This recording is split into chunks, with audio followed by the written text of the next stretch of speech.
Hello అందరికీ, I'm doctor Gayatri and welcome back to my channel. So మన దగ్గర వచ్చి చాలామంది పేషెంట్స్ మేడం ఆలివ్ ఆయిల్ వాడొచ్చా కుకింగ్కి అని అడుగుతున్నారు. Let me clear, olive oil is good for రా కుకింగ్. అంటే మనము దాన్ని డ్రెస్సింగ్స్కి కానీ మనం సలాడ్స్లో చేస్తాం కదా, లైక్ క్యారెట్ కీరా, డిఫరెంట్ కైండ్స్ ఆఫ్ సలాడ్స్లో దాని డ్రెస్సింగ్కి మనం యూస్ చేయొచ్చు. It is not advisable for cooking. ఎందుకంటే ఎక్సెసివ్ మన ఇండియన్ కుకింగ్ ఏదైతే ఉందో ఇట్ అండర్గోస్ ఎక్సెసివ్ హీటింగ్. అలా హీట్ చేసినప్పుడు ఆలివ్ ఆయిల్ ప్రాపర్టీస్ అనేవి మారిపోతాయి. Some of the nutrients and vitamins which it contains రావి అవన్నీ డిస్ట్రాయ్ అయిపోతాయి అండ్ దట్ కెమికల్ ప్రాపర్టీ అనేది దాన్ని మారిపోతుంది. So olive oil is not advisable for Indian cooking.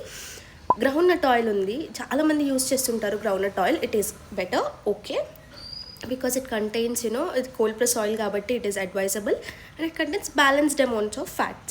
Mustard oil is also good ఎందుకంటే అది కూడా cold pressed and it contains good amount of fats and anti inflammatory property ఉంటుంది కాబట్టి mustard oil మనం advise చేస్తాము.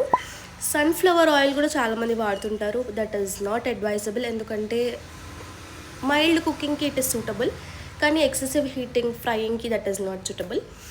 నెక్స్ట్ ఈజ్ డేంజరస్ అనమాట, palm oil, Dalda, palm oil ఇవి ఏవైతే ఉంటాయో it is very cheap. Processing దాన్ని తయారు చేయడం కూడా that is not healthy. It contains high which are dangerous saturated fatty acids ఉంటాయి దాంట్లో.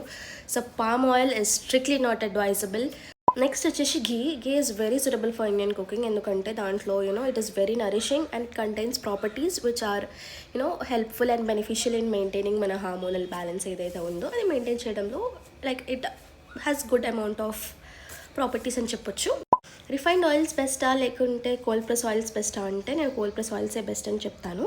రిఫైన్డ్ ఆయిల్స్కి ఏంటంటే it contains a process heating కానీ లైక్ కెమికలైజేషన్, డియోడ్రెంట్స్ అని it contains 4 different steps of preparation అనమాట.